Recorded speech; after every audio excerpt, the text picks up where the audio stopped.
Good. So can somebody confirm whether you can see the screen? Yes, sir. Yes, sir. Yes, sir. Thank you.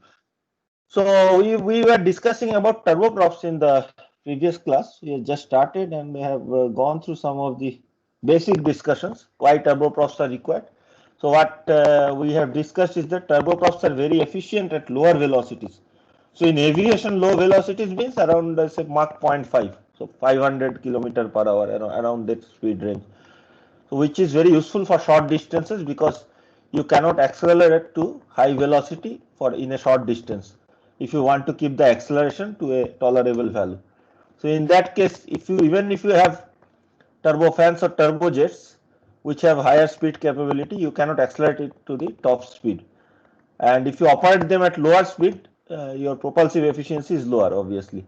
So that's why turboprops are preferred for short distances, short distance flights. And every airlines, many airlines have their turboprop planes also. So you will see that most of the aircrafts are turbofans like A320 or like the equivalent Boeing version. But a few turboprops are also there for short distances. Full-fledged airlines like Air India or other airlines will have turboprops for short distances. So the main mechanism of turboprop we had discussed was that instead of a ducted fan or another compressor, we have a very large propeller in front of the engine, okay, like this. And we can see here the size is very large. You can see as compared to diameter of the fuselage. Fuselage is the body of the aircraft, the pressure vessel or cylinder. So this propeller is quite large in size and number of blades is less. They are twisted and their angles can also change depending on the airspeed. Their angle has to change, the blade angle has to change so that the flow enters over the surface of the blade smoothly and not impact them at an abrupt angle. Okay, we'll not go into those details, but from construction point of view or design point of view, that is also important. And turboprops can generate lot of power at low velocity. Because the fan diameter is very large, means propeller diameter is very large, it cannot rotate at very high RPM. So the RPM of the shaft, which is generally high, is reduced through a gearbox, and then that reduced RPM is used for the propeller. And there can be different types of design we have discussed. So here I am showing a two spool design. There can be a single spool design in the problem set that we will see today.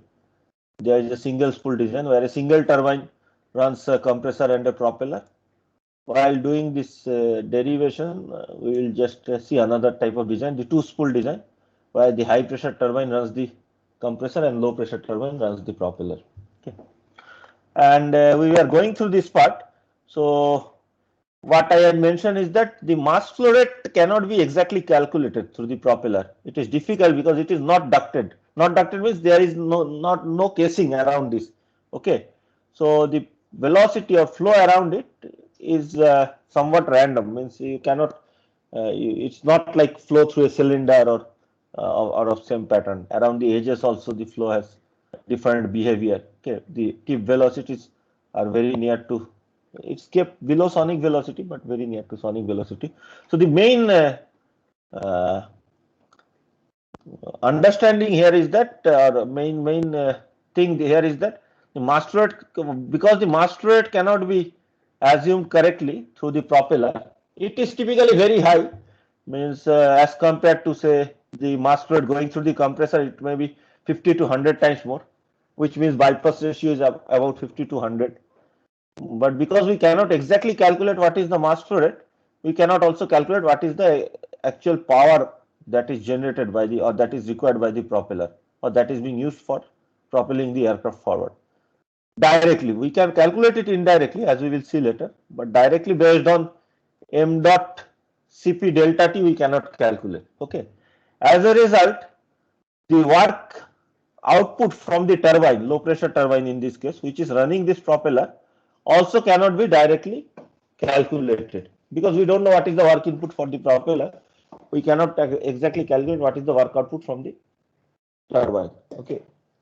So, which means that even if the inlet condition of the low pressure turbine is known, T04, P04 from previous calculation, we are unable to find this T05 condition or P05 pressure.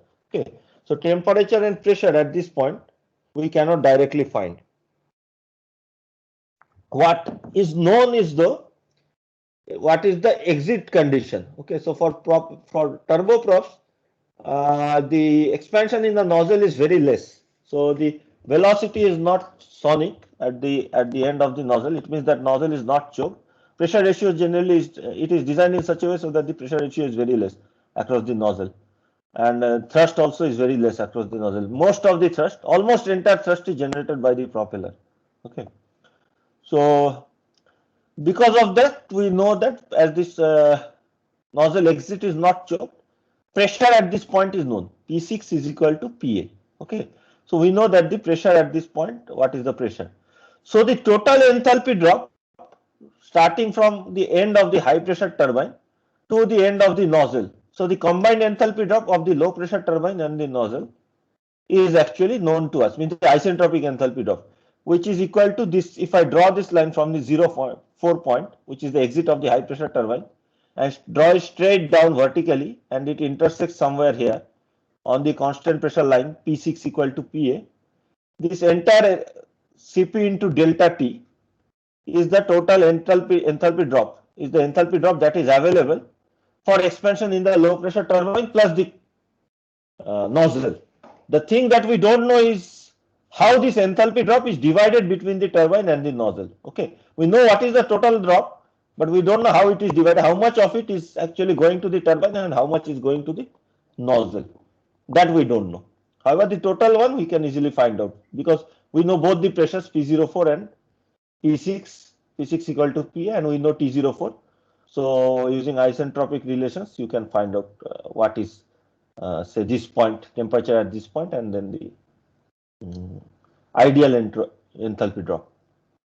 Okay, and if you know the efficiency of the turbine and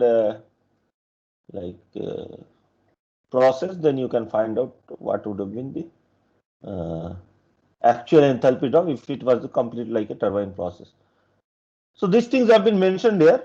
Okay, as a result, it is not possible to calculate the value of low pressure turbine exit condition T05. So we'll keep this diagram open here as a reference because it will be required for these calculations what we are going to do now. Okay. So for this particular case, we are going to see how the thrust is calculated, because I have said that directly you cannot calculate the power and the thrust from the propeller because you don't know the mass flow rate across the propeller. So even if you can say what is the 0, 1 point and A point, if you can measure them directly, because you don't know mass flow rate, m dot into Cp delta T, you cannot say what is it. So like the total thrust you cannot exactly calculate. Okay. So what we are going to do is we are going to define a parameter. Okay. Let me show you how it is defined.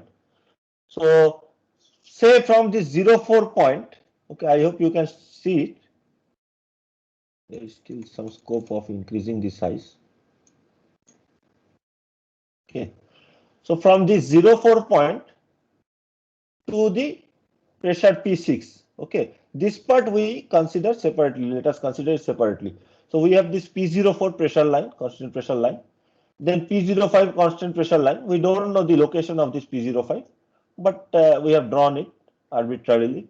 And then the P6 constant pressure line. We know the P6 constant pressure line because it is equal to atmospheric pressure. Okay.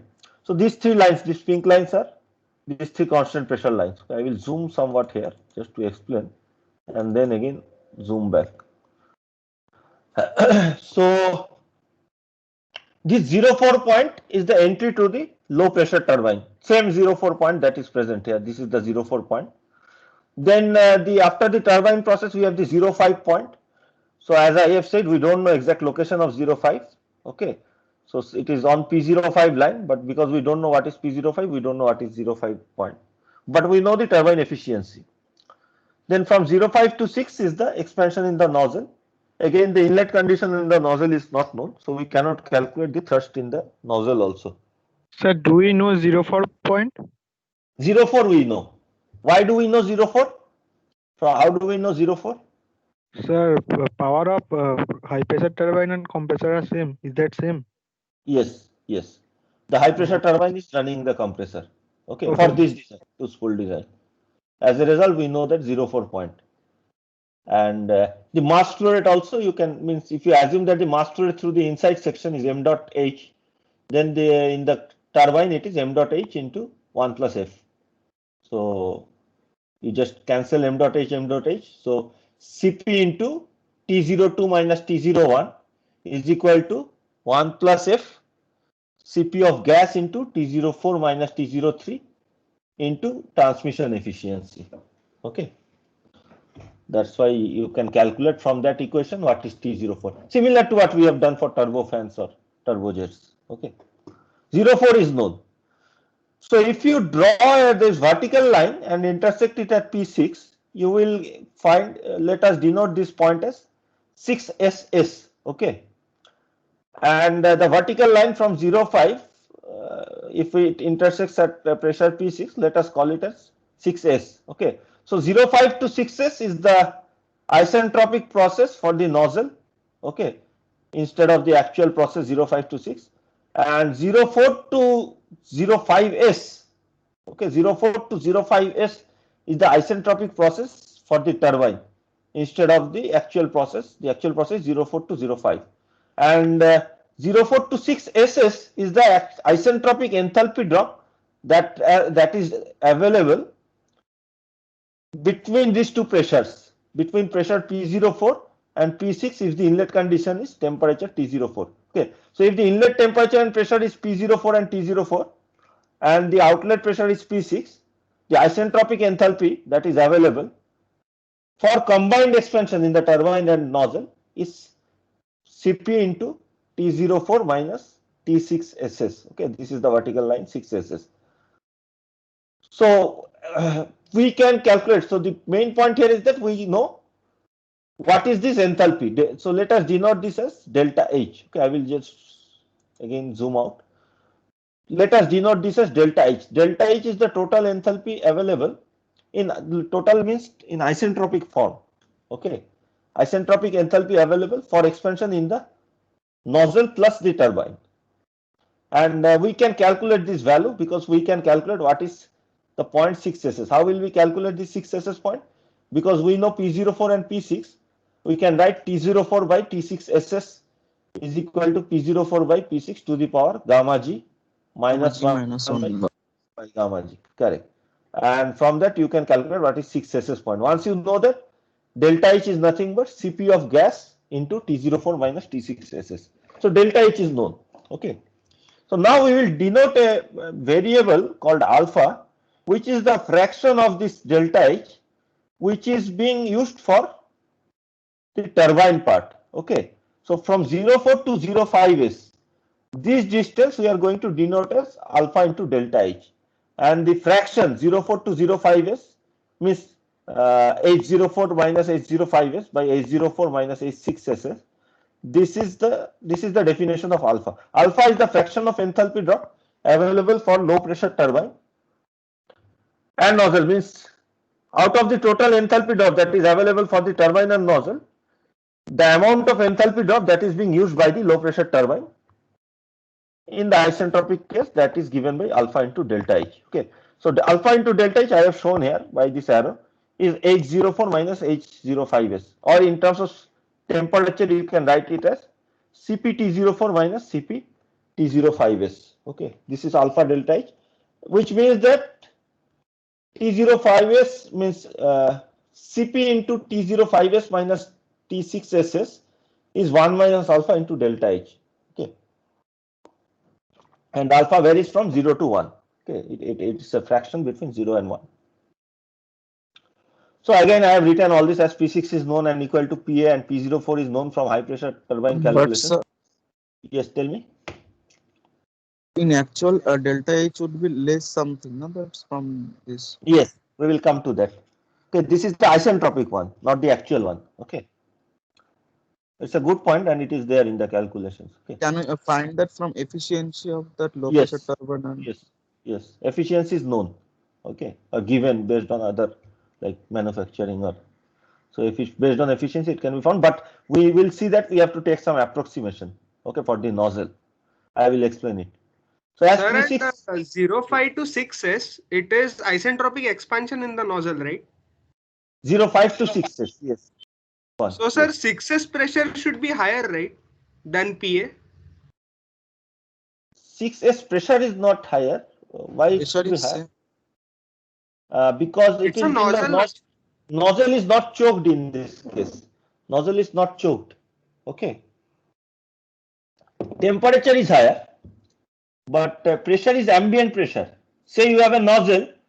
On one side you have some pressure on the upstream side, and on the outside side you have ambient pressure, outside pressure, normal PA pressure. Okay.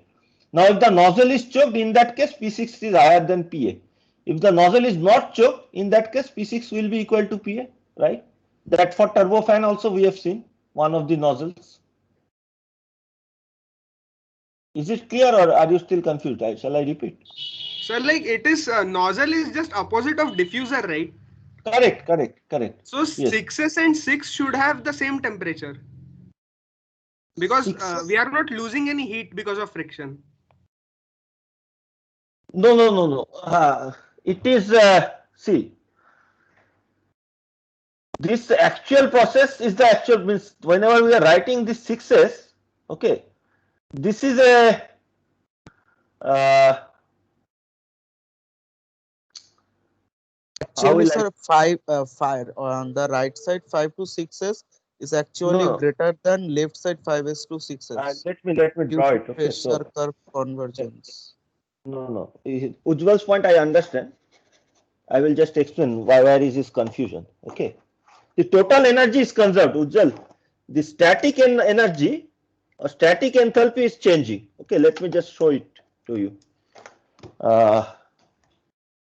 So otherwise there will be confusion. So these things are for others also. This is important. So this confusion should not be there. So I will just show it to you what is happening. Okay. So the 6 and 6s point should be different. What should remain same is the 60s and 60. Like say if I can draw the TS diagram for the nozzle just. Okay. So this is for the nozzle. So this is the ideal process for the nozzle 0.5 to 6s, and this is the actual process for the nozzle. Okay. I hope you can see the screen. 6. Okay. So when you say that the energy remains constant because temperature should not change because of friction, the total energy remains constant, okay, because of friction. So if I draw a constant temperature line from here, so this drawing is very difficult here. So this 06 point, okay. So this T06 is equal to T0. Okay. So the whatever frictional losses are there manifests as energy only. Okay, manifests as energy only. So it increases the temperature. So if you do an energy balance, you do an energy balance for the, you use first law. Okay, let us use first law for the nozzle. So the first law for the nozzle is that in this case it is. So let us consider a nozzle like this. Okay, I and this is E. Okay, or this is, okay, let us consider I and D. HI plus VR square by 2 plus if there is any heat input is equal to He V square by 2 plus if there is any work output. So nozzle cannot have work output, and we are assuming that it is adiabatic. So this is also 0. So for nozzle, this we already know. This is the equation from basic first law of thermodynamics for steady state steady flow process. I hope this is clear to everyone. So we can write this as H0I is equal to H0E. Okay. So up to this point, it should be clear to everyone. Okay. So in nozzle, the stagnation enthalpy does not change. And if you consider that Cp is similar, so T0I is also equal to T0E. So in our case, I is 0.5 and I is 5 and C, so this point is 5, okay, and this point is 0.6. So T05 in our case is equal to T06. So what is actually changing if there is frictional losses? If there are no frictional losses and nozzle is 100% smooth and no viscous losses also, what will happen is that you can convert more of the energy that is contained in this enthalpy part into velocity. Okay. In this case, what is going to happen is that, say you have initial energy H05, total energy, this plus this term, H05. So this will become equal to H5, H6S plus V6S square by 2. Okay. Or is this clear to everyone? And if this is, if there is frictional loss, you will have H05 is equal to H6 plus V6 by 2. Okay. So if there is frictional loss, less amount of enthalpy you will be able to convert to velocity, kinetic energy. Okay, this will be less. So V6 is less than V6S. So what is happening? Some of the frictional losses, means because of frictional losses, some of the energy gets converted to means they are still remaining as thermal energy only. So as a result, whatever is the difference, means the difference in kinetic energy between these two cases, V6S square by 2 minus V6 square by 2. Okay, so ideal case has more kinetic energy and actual cases less kinetic energy. Okay, so this amount of energy is there in the fluid itself. Okay, as a result, for the actual case, the fluid temperature is higher than the ideal case. Okay, so it is, you can write this as H6S minus sorry H.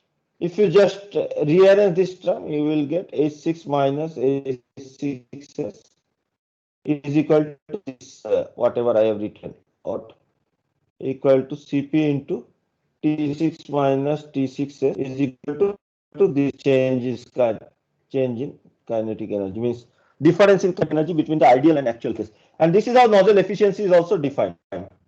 Okay, so nozzle efficiency is defined in these terms. 05 minus H6 by H05 minus H6S.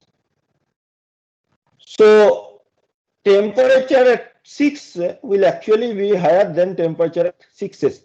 But this is the static temperatures. The stagnation temperature will remain same, whether it is at whether it's an isentropic process or any other process, because the process is adiabatic, the stagnation temperature remains same. Total energy is conserved, but in ideal case, the kinetic energy is more and static energy, you can say static is less. In actual case, the kinetic energy is less, but the static energy or static temperature is more. Is this clear to you, Ujjwal? You are asking Yes, the sir. question. Yes, sir. Right? I got it. Okay.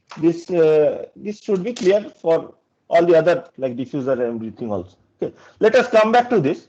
So what is this content preparation? Okay.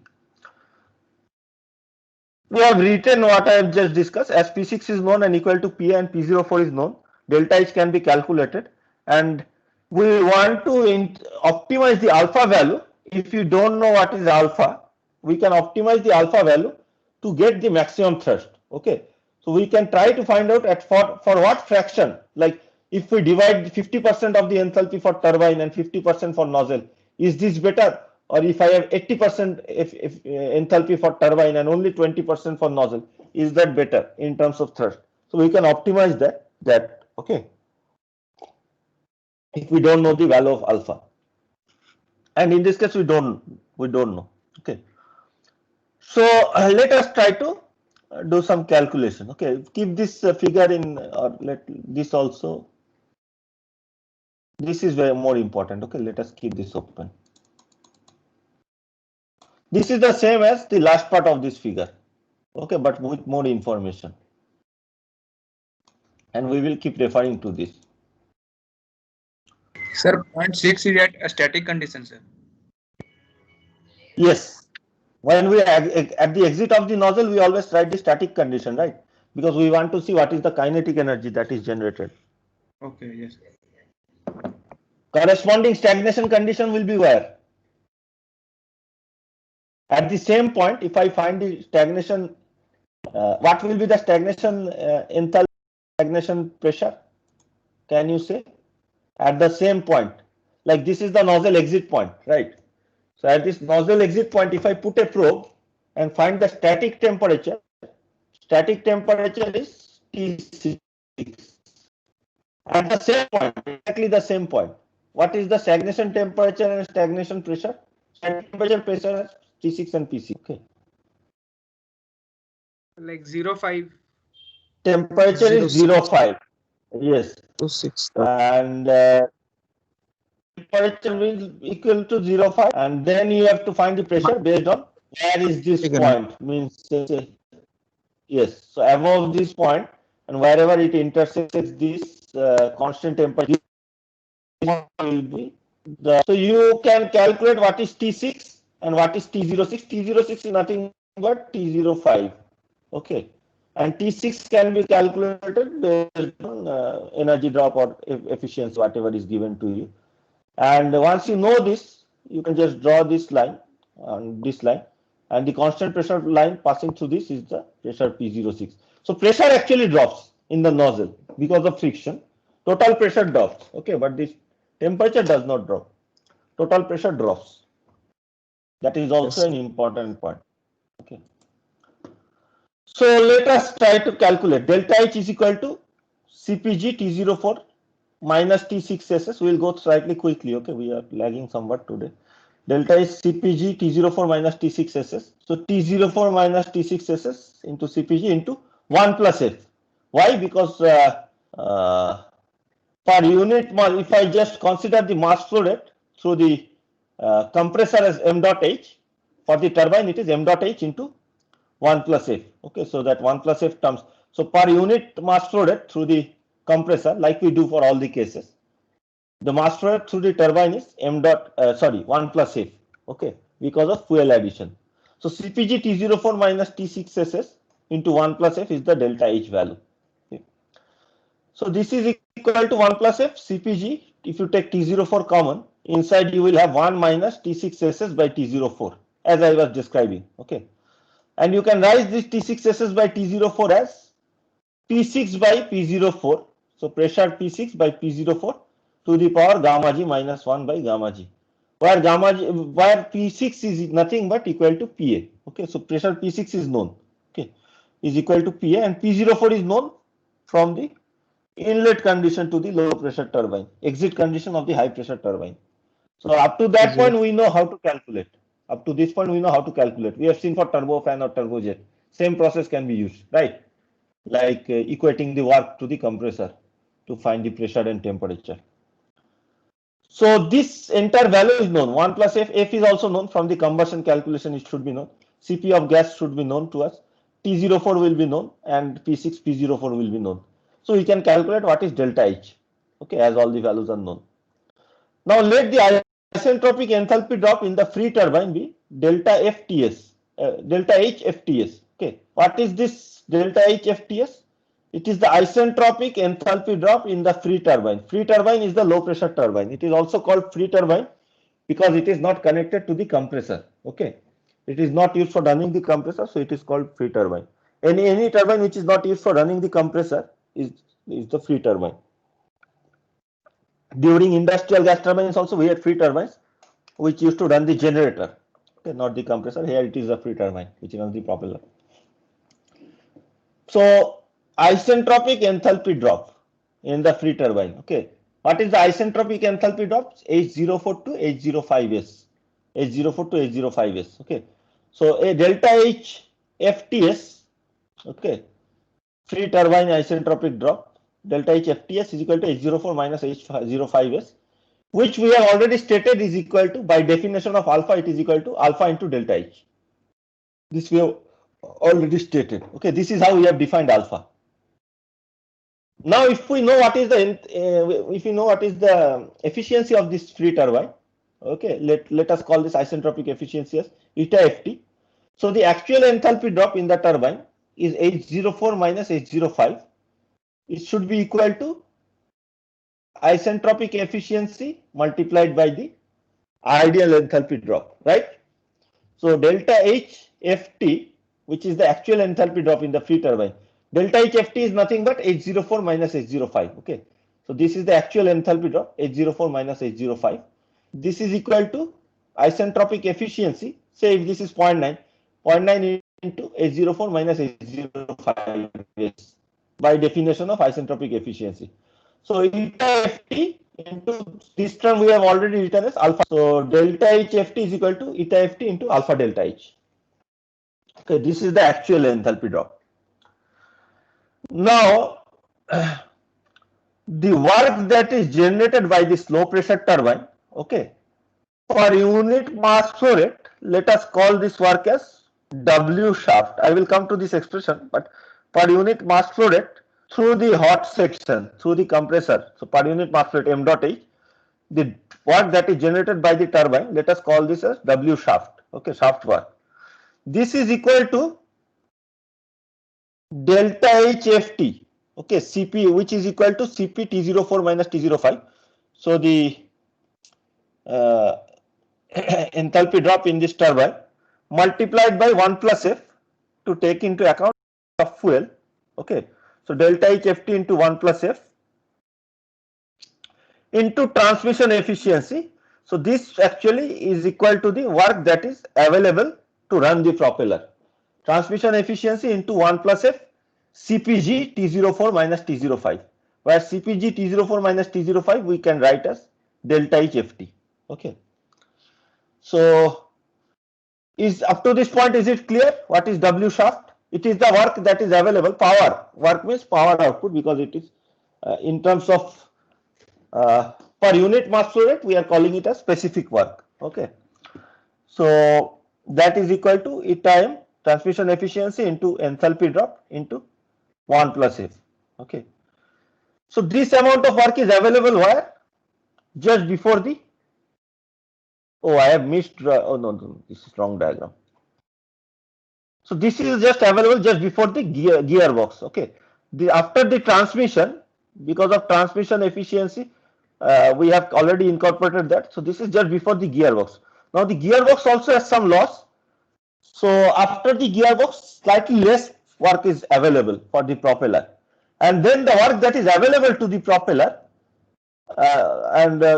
so entire amount cannot be converted for propelling the aircraft forward. Okay, some part of it cannot be used properly. So entire amount cannot be used for generating the thrust. Okay, so the useful work that is generated for generating the that is used for generating the thrust is slightly less. So we need to define another efficiency called propeller efficiency to take this also into account. Okay, so there are two losses, one in the gearbox and one in the propeller. Gearbox loss is very less, around 1 to 2%, but there is larger loss, 15 to 20% loss can be there in the propeller. Okay, so where were we? Okay, in this place. So the work available, shaft work that is available, multiplied by the mass flow rate through the hot section. Okay, so we have already taken into account the effect of fuel flow. Otherwise, we could have directly written m dot h 1 plus f eta m delta h ft. Okay, this is the total power available. Okay, m dot h into this value. This is the total power available just before the gearbox to run the propeller. So multiplied by the gearbox efficiency and the propeller efficiency gives us the total power that is being used by the propeller, okay, for generating thrust. This is the power that is being used by the propeller for generating thrust. Okay. So this power is nothing but equal to the thrust of the propeller multiplied by the aircraft velocity. Okay, the velocity at which the engine is moving or the propeller is moving. So FPR into VA is the power output. So thrust means force into velocity is the power. So thrust into velocity, okay, where FPR is the thrust. We don't know exactly the thrust, so we are going to calculate the thrust in this roundabout way in this case. Okay, so FPR into VA is equal to efficiency of propeller into efficiency of generator into m dot h into W shaft. So all this is written here. V is the aircraft velocity, FPR is the propeller thrust, and other efficiencies. Eta G is the gearbox efficiency, eta PR is the propeller efficiency. Okay.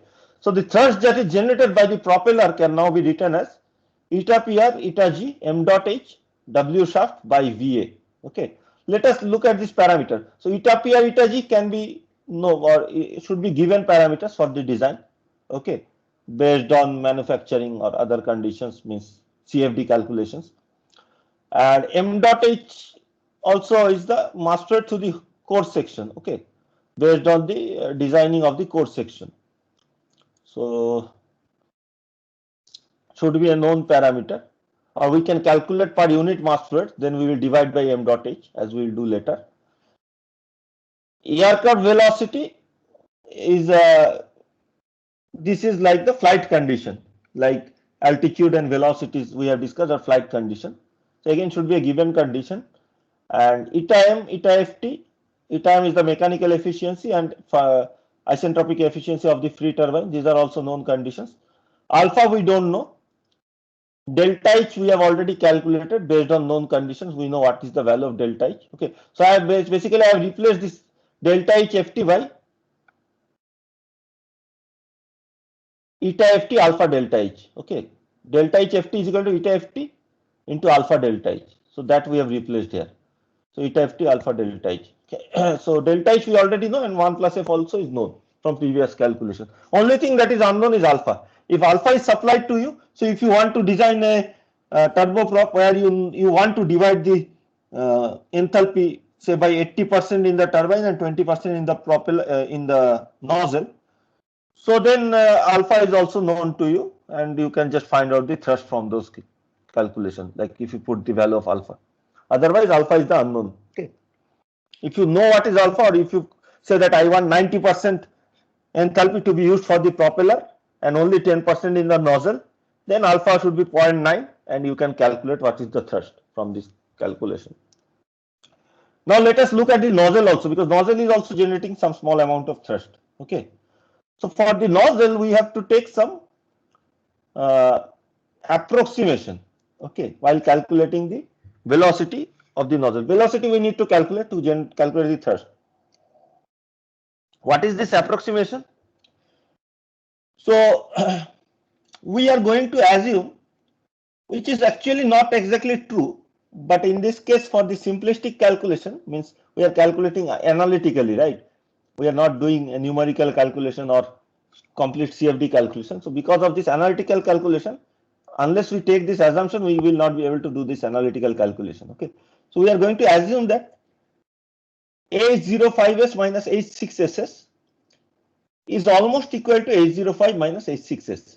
This is true if the efficiencies are quite high, means if the deviation of this ideal line is not much from the isentropic line. When we draw this, we draw in a very exaggerated manner. Okay, that it is going like a very wide. Okay, in real life, this 0.6 is not very far away from 6SS. Okay, it should be much more vertical like this.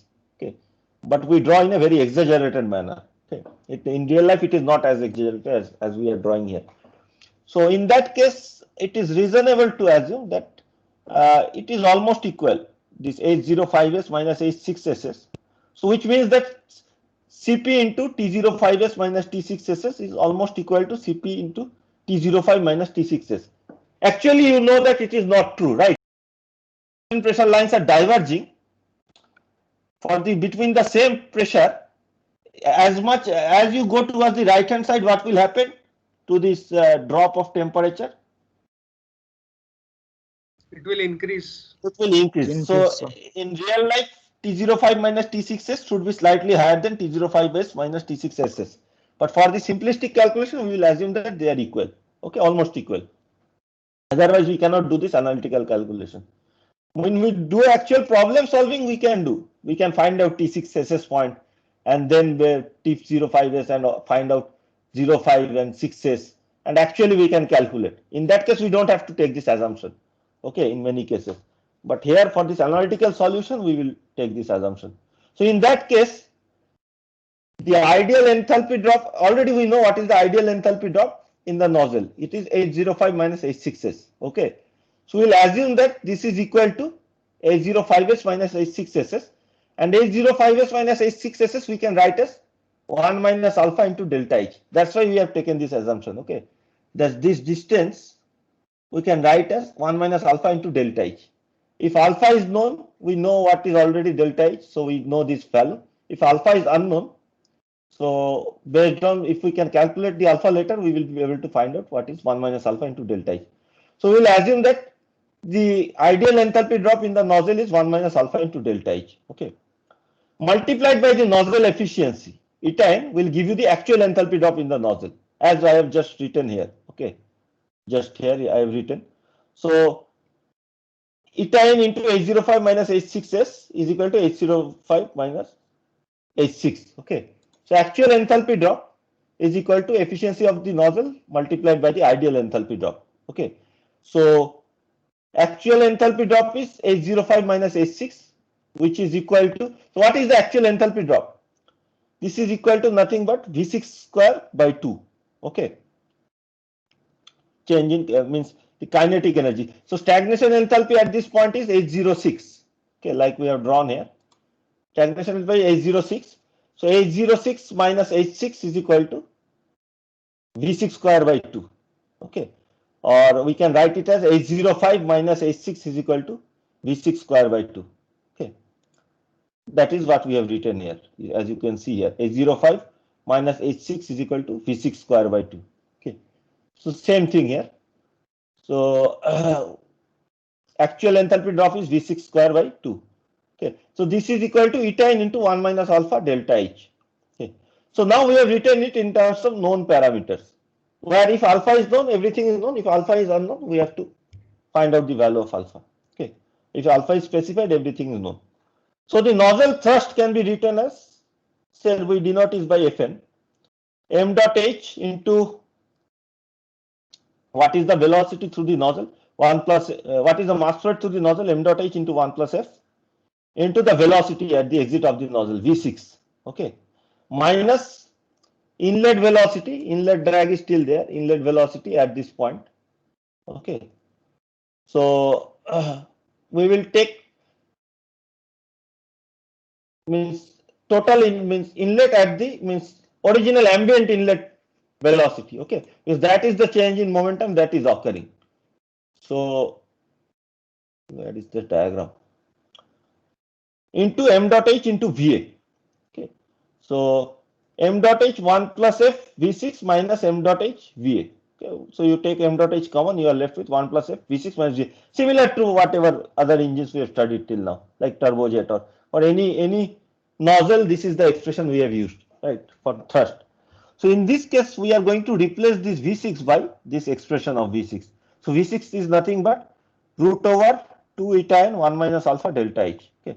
So we are going to replace it by root over 2 eta n 1 minus alpha delta H. Okay.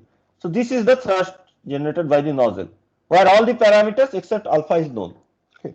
So the total thrust that is developed is given as F is equal to FPR plus Fn. You can just add these two terms. Okay. FPR is this term plus Fn is this term. I have not written separately here. You can just add this, and this is the total thrust. So if alpha is already known, you have decided that alpha should be 0.9. You can calculate the total thrust. Otherwise, we can optimize the value of alpha to get maximum thrust.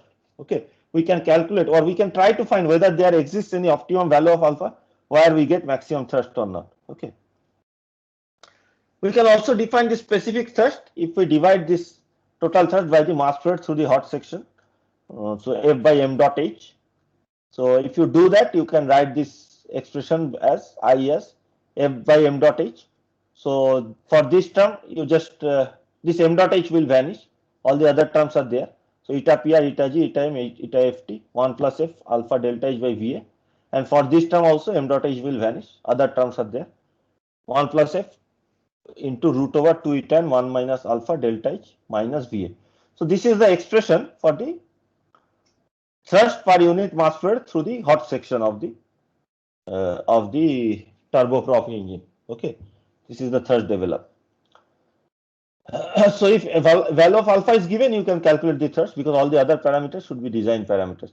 So let us try to find out whether there exists any optimum value of alpha or not for this case. Okay. So to find the optimum value of alpha so that the thrust is maximum, we can take a derivative of this. You can take a derivative of the thrust or the specific thrust, does not matter. Okay, for a given m dot h. So you can take a derivative and with respect to alpha and equate it to 0. Okay. Take a derivative of this with respect to alpha and equate it to 0.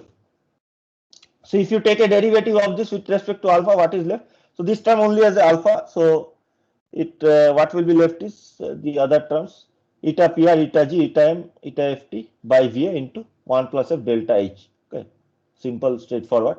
For this case, we have 1 plus f, and this term, if you take a derivative with respect to alpha, it gives us half into 1 by root over 2 eta n 1 minus alpha delta h into minus 2 eta n delta h. Okay, you just try to take the derivative and you will get this. Okay, so basically half into this term to the power minus half into the whatever is inside, which is minus 2 eta n delta h. Okay, this is equal to 0. So if we equate this to 0, we should be able to find a value of optimum alpha. Okay, so from this, just take this value to the other side and change this negative. Okay, and take the square of both sides. In that case, you will get the square of this side. You can write. I am not reading the entire thing step by step. So the square of this side can be written like this, and the square of the other side. So I am taking the square because I want to remove this root. So the square of the other side is 1 plus f square into 1 by 4 into 1 by 2 eta n 1 minus alpha delta h into 4 eta n square delta h square. Okay. So lot of terms actually get cancelled. This 1 plus f square gets cancelled from both sides. Delta h square gets cancelled from both sides. 4 and 4 also gets cancelled. So ultimately you can just take the 1 minus alpha to the other side. Only alpha term is this term. So you can take this 1 minus alpha term to the other side and bring all the terms to one side. Okay.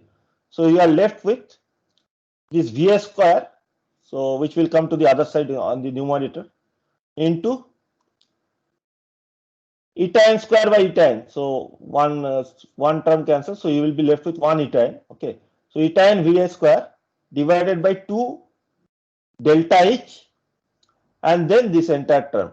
Okay, eta pr, eta g, eta m, eta ft square.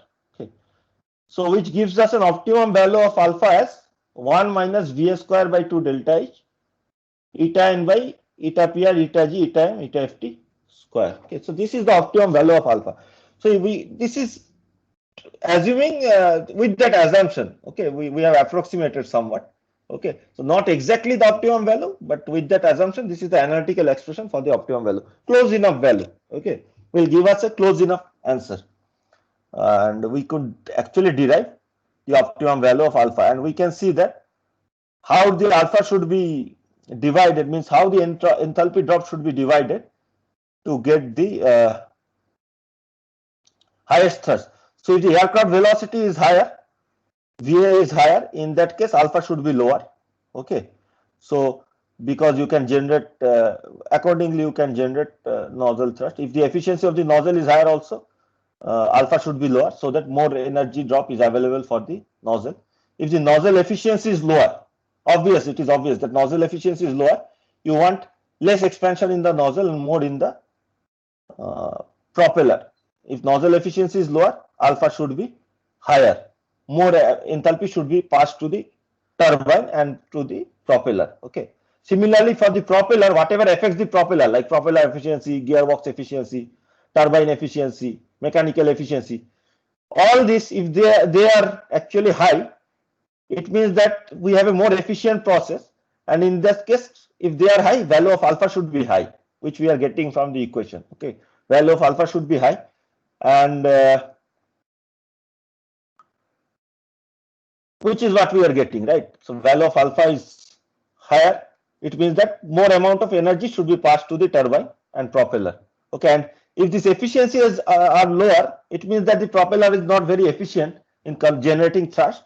So in that case, alpha should be lower, because you want less thrust to be generated by the propeller and some thrust to be generated by the nozzle also. Still alpha is generally quite high, means 0.8, 0.9 at least. Okay. So maximum thrust can be calculated by substituting this expression of alpha optimum in the equation for F. At the optimum condition, you can also calculate what is the nozzle approximate nozzle exit velocity. So if you just substitute this alpha optimum in this expression of VF, V6, okay, where is the expression of V6? This is the expression of V6, right? So if I substitute this alpha here, optimum alpha here, you will get the expression of, you will get the value of V6 in terms of VA. Okay. So V6 was derived as 2 eta and 1 minus alpha optimum delta H. So substitute this 1 minus alpha optimum. Okay.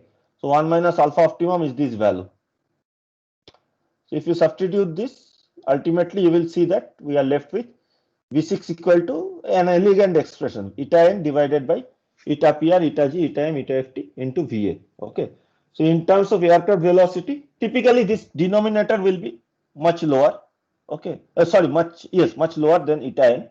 So V6 will obviously be higher than VA. Otherwise, obviously, you cannot generate any thrust in the nozzle. So eta PR, eta G, eta M, we will see actual one problem to see how this works. So eta PR, eta G, eta M, eta FT are lower than eta n, and V6 should be higher than VA. Okay. This is the expression for V6.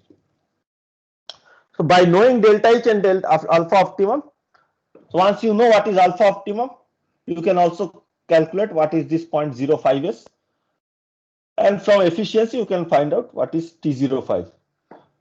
So all the other conditions can also be calculated. Any questions on this?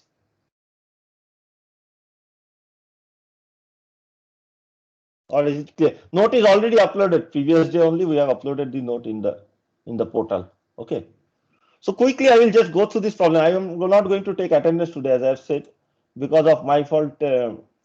This extra class is going on, means we have shifted, so I will just give present to everyone, mark present to everyone. So I will just take 10 minutes. This is a very short problem. I will just go through it, okay, quickly, and you can again solve the problem to get a better understanding. Any question on the this derivation, and also in general on how to calculate the thrust of the propeller, because it is different from the turbofan and turbojet. In this case, for turboprop, you cannot calculate the thrust based on Cp delta m dot Cp delta T. You have to use the turbine work to calculate the thrust of the propeller always. Okay, directly you cannot calculate. So somehow you have to calculate the turbine work. Either alpha is given or you take optimum alpha. Then from that you find out the turbine work, and that you have to calculate. That multiplied by the mass flow rate through the turbine will give you the power output of the turbine, and that multiplied by the gearbox and propeller efficiencies will give you the propeller power output, and that divided by the velocity will give you velocity of the aircraft, will give you the thrust by the propeller. There is no direct way to calculate the thrust of the propeller, okay, even in experiments. This example will make it clear, and I have taken another example, a slightly different type of example, to show you that turboprops can have different other configuration also.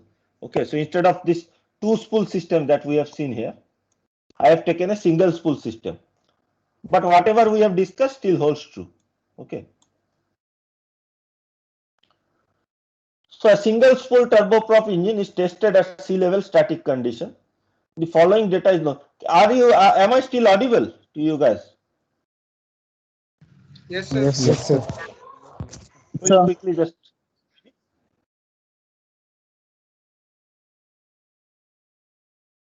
Somebody saying something? Somebody was asking something. Yes, sir. No, sir. So this is the data that is given. M dot A is equal to 14.6 kg per second. This M dot A is the mass flow rate. So you remember that mass flow rate through the propeller is not known. So whatever mass flow rate is given is actually this mass flow rate. So the compressor or through the core section. Okay. M dot A is 14.6 kg per second. We cannot define the mass flow rate through the propeller. Okay. Compressor pressure, and we cannot define the bypass ratio also, as I have explained previously. Compressor pressure ratio is given as 8.5. So after some test, this data is obtained. Okay. So say you are conducting a real test at ground level, and you are obtaining the data. Mass flow rate is 14.6 kg per second. Compressor pressure ratio is 8.5. Combustion chamber pressure ratio is 0.96. What is combustion chamber pressure ratio? It accounts for the losses in the combustion chamber. So 4% loss is there. Okay. So P03 is 0.96 of P02. Turbine inlet temperature is 1220 Kelvin, like we have already taken for other cases. Exhaust velocity is given to us in this case. Slightly different problem. Okay. Not like the derivation. So in this case, we already know the exhaust gas velocity after testing. It is 250 meter per second. All the efficiencies are given and all are realistic values. Let us take a look at the efficiency values so that you get an understanding of what are the real life values. Compressor efficiency is 87%. Generally, turbine efficiencies are slightly higher, so it is 90%. Combustion efficiency is given as 98%. Nozzle efficiency is given as 95%. This mechanical efficiency is given as 98%. The propeller and generator efficiency is together given because there is no reason to give them separately, because in the problem we have to account always this eta PR into eta G form comes. Okay, so eta PR into eta G together is given as 78%. Okay, in general gearbox efficiency is quite high and main loss occurs in the conversion of the energy from the shaft work to the thrust. So propeller efficiency is low. The main bulk amount of this is because of the propeller. Okay.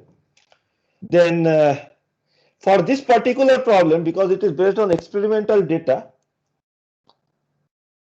some different values of CP are also given.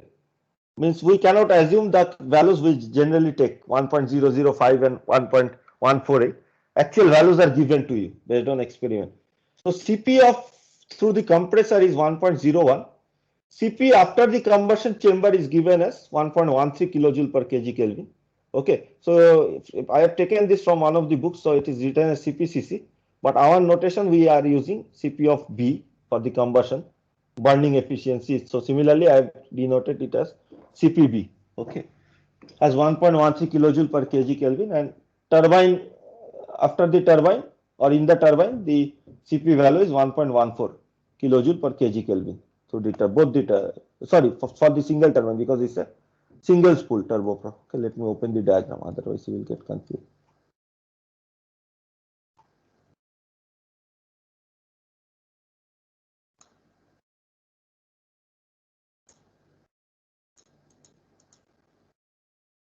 Single spool turboprop like this. One turbine, one compressor, one propeller, and this is the, so we will just keep this diagram open. Okay, configuration is already easily understood. Sorry, this is the TS diagram. Okay, we will keep this open. I will keep it somewhat more zoomed. And calorific value is also given to us. Okay, so calculate the total power generated. Okay, we need to calculate the total power generated for this case. Okay, from this ground test. Why is it called a ground test? Because it is at sea level static condition. Okay, means you are just this aircraft is not moving. Aircraft is not moving, and in that case you have to find the power generated. Can you see a difficulty in this case for this ground test in calculating the power generated? Can you see a difficulty?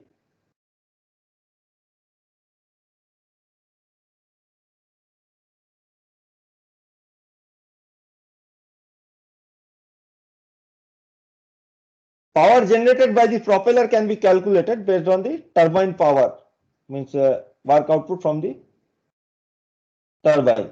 If I subtract the work of the compressor. Okay, but what about the power generated by the nozzle? Can we calculate the power generated by the nozzle? What is the power generated by the nozzle? Means not the nozzle, means the power generated by the zero thrust. because V6 is 0. Yes, V6 is 0. So actually the thrust power from the nozzle is 0. Okay. So however, for this ground level conditions, actually although you are not actually generating any useful power, equivalent power is defined. Okay, so the problem gives us that for static condition, from experience, an empirical relation is known, and this empirical relation that the total equivalent power can be defined as propeller power in kilowatt. So the total equivalent power in kilowatt is equal to the propeller power in kilowatt plus whatever is the jet thrust divided by 8.5. This is an empirical relation from the from experiments. Okay, just to define an equivalent power. Okay, so this we have to use this. The problem stresses that we have to use this to calculate the power that is generated, equivalent power that is generated. So basically, we have to calculate the jet thrust in this case and the propeller power and use this relation to get the total power. Let us quickly go through this.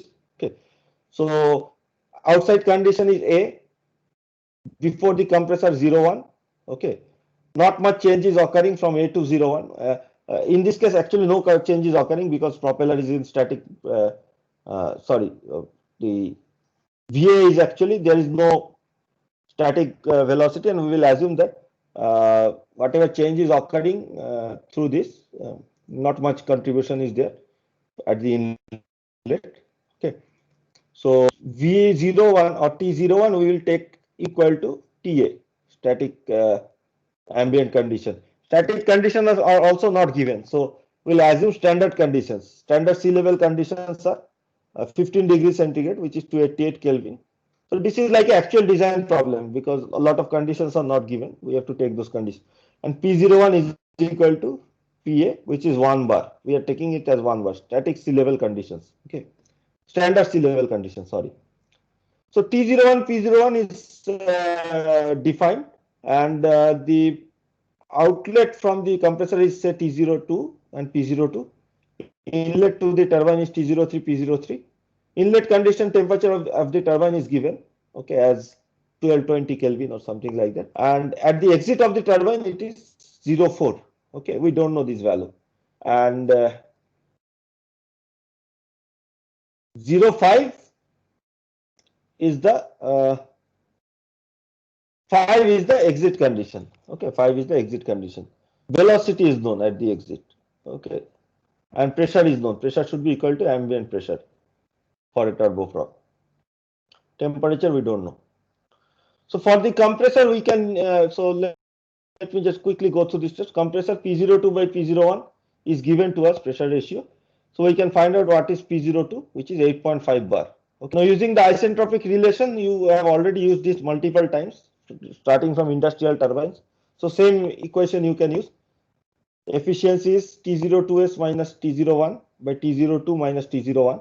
So we have to first find out what is T02S. You can find out T02S based on the pressure ratio, and then from that you can find out T02. If I write in terms of the expression, I can write in this form that T02 minus T01 is equal to 1 by eta C T01 into P02 by P01 to the power gamma C minus 1 by gamma C minus 1. Okay, same thing. I have taken this to the other side and brought this eta C to this side and taken out T01 from this expression.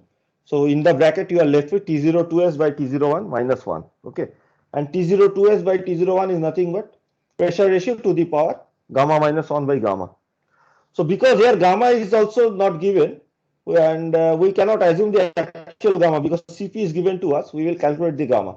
Cp of the compressor is given as 1.01 kilojoule per kg Kelvin. From this we can calculate gamma as Cp by Cv, which is Cp minus Cp divided by Cp minus R. Okay, so using this expression we can calculate gamma to be 1.397, not 1.4, because Cp is already given. We can calculate the gamma from this expression. Using this gamma value, you can find out what is T02. We find that this is 567.094 Kelvin. I am quickly going through it. You can try it on your own and again check with the results. Could be correct, but again you should compare and check with your case. So work input to the compressor is Cpc into T02 minus T01 per unit mass flow rate, okay, which is 280 kilojoule per kg. Okay, all the parameters are known. For the combustion chamber, P03 is given as 0.96 of P02, which is P02 is 8.5 bar. So 0.96 into 8.5 gives us 8.16 bar. Okay, and T03 is already given, turbine inlet temperature 1220 Kelvin. So by doing an energy balance like we have already done for all the cases previously, you should be able to find out the fuel air ratio. Okay, same expression. So Cp of, in this case, Cp of combustion chamber you have to take into T03 minus Cp of compressor into T02. Okay, divided by eta B QCB minus Cp combustion chamber T03. Okay, combustion process. So F is 0.0186 after the energy balance. And the actual mass flow rate also you can calculate, actual mass flow rate of the fuel, which is equal to F into mass flow rate of air. Mass flow rate of air was given to us at 14.6 kg per second. So actual mass flow rate is 0.271 kg per second. Okay. This information we are going to use later on. So the enthalpy that is available for the turbine and nozzle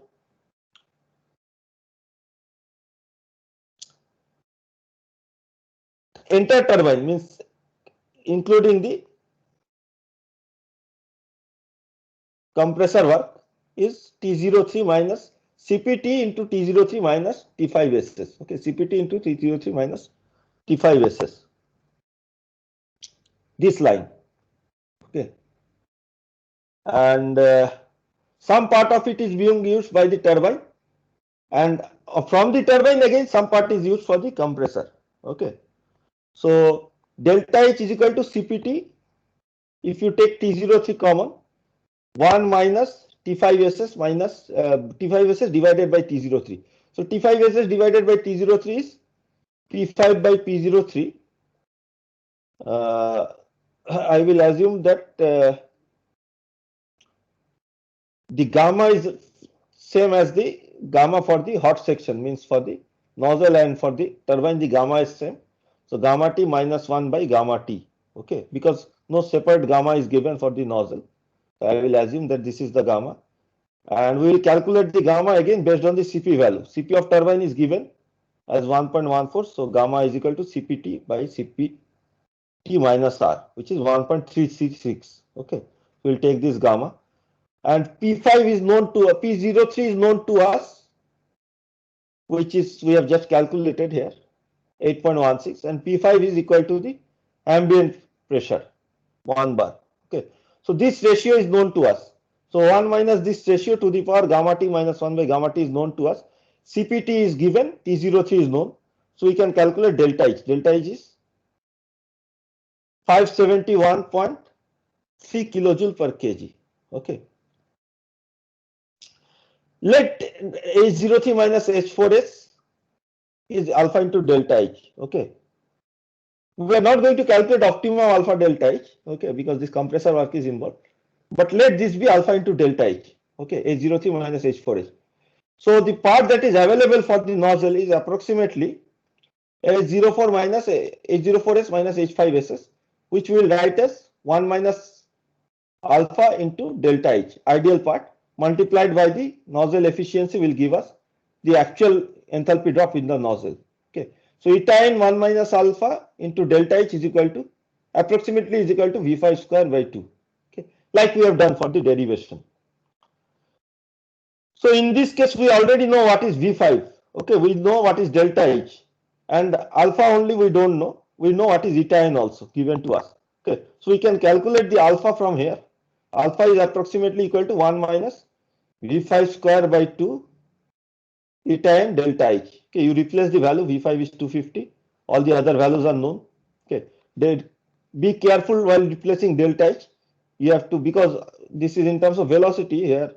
SI units you have to use, so it is 571 into 10 to the power 3 joule per kg. Okay, don't write 571.3.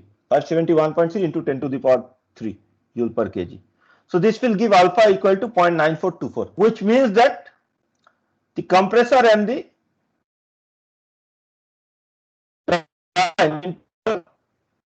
compressor and the propeller in total 0.9424 amount of the enthalpy drop, and for the nozzle only very small amount is available. Okay, 1 minus alpha, which is 0.0576.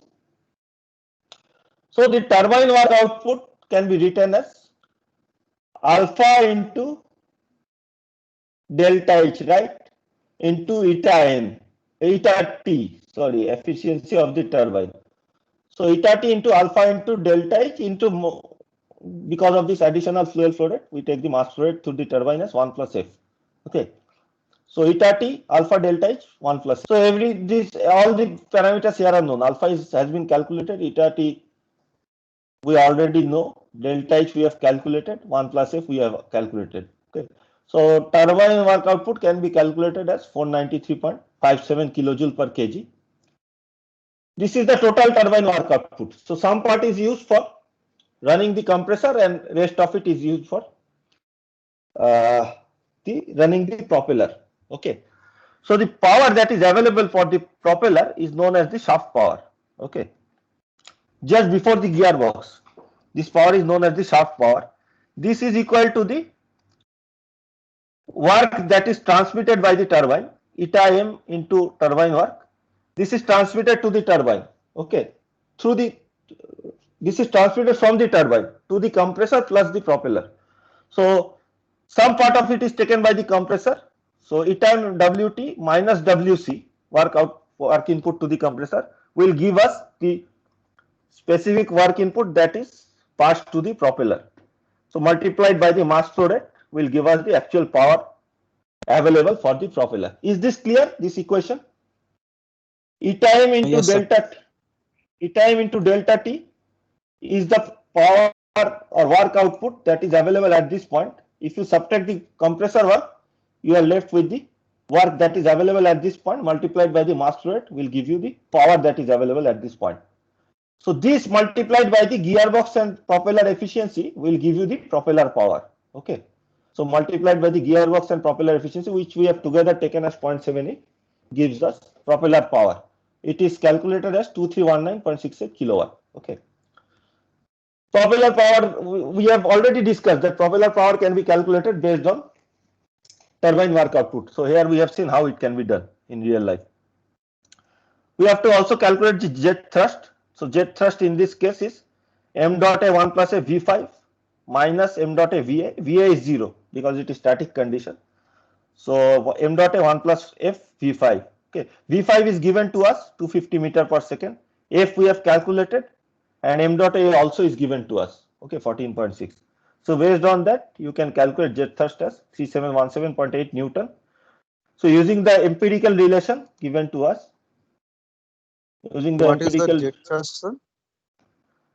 jet thrust is the thrust generated by the nozzle.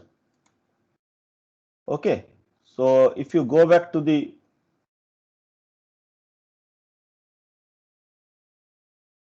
what is the thrust generated by the nozzle?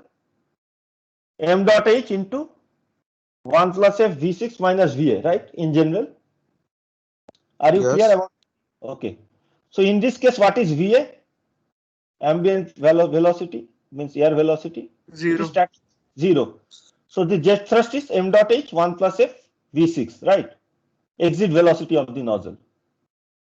So this is what we have written. In this case, it is exit velocity is V6. So m dot A 1 plus F V5. Okay. Nozzle thrust, momentum thrust generated by the nozzle. Okay. So this is 3717.8. Okay. So the equivalent power, empirical power, can be written as propeller power 2319.68 divided plus jet thrust or nozzle thrust in terms of Newton divided by 8.5. Okay. So we get this answer. Okay. So this is how we can calculate. Any other problems you should be able to calculate. I will also supply or give you some problems to solve in the next class, and we will continue the discussion in the next class. Next class again Monday evening. Okay, 6 o'clock. I will let you know. I have to go to the hospital. I have a lot of tests and other things to be done. So whether I will be back before 6 or not, I am not sure. I will be going to the hospital in the morning on Monday. Hopefully, I will be back before 6 o'clock and I will have the class. In case I am not able to come before 6, you can just wait for 5-10 minutes, even if I cannot inform. And if I am not able to join by 6:10, you assume that there is no class on Monday. Okay, means I have not been able to come from the hospital. If I come back before 6 o'clock from the hospital, I will take the class as usual at 6 p.m. Okay. So we'll stop here. No attendance today. Okay. So thank you, and I specifically thank those who have joined for today's class, because of no fault of yours, actually, we have to shift the class because I got stuck in some meeting. So everybody will be marked present today. Okay. I see a lot of other students have also joined later on. Anyway, so those of you who missed part of the class, please take a look at the lecture video, which will be uploaded this weekend. Okay, in YouTube, and you can just go to the YouTube. I have sent the link. You can subscribe and you can check, or I will send the link again. And this part is also important for the turboprop. So just go through it, because the treatment is slightly different as compared to turbofan and turbojet. And as is stated initially at the beginning of the class, so I have calculated the number of classes that will be required, and luckily we will not need any more extra classes. So the way we are going, Monday, Tuesday, and Monday, Wednesday, and Thursday should be sufficient comfortably to finish everything in full details by solving problems and everything else. If we speed up, even we can finish even earlier, maybe one class earlier, so that last class can be taken off.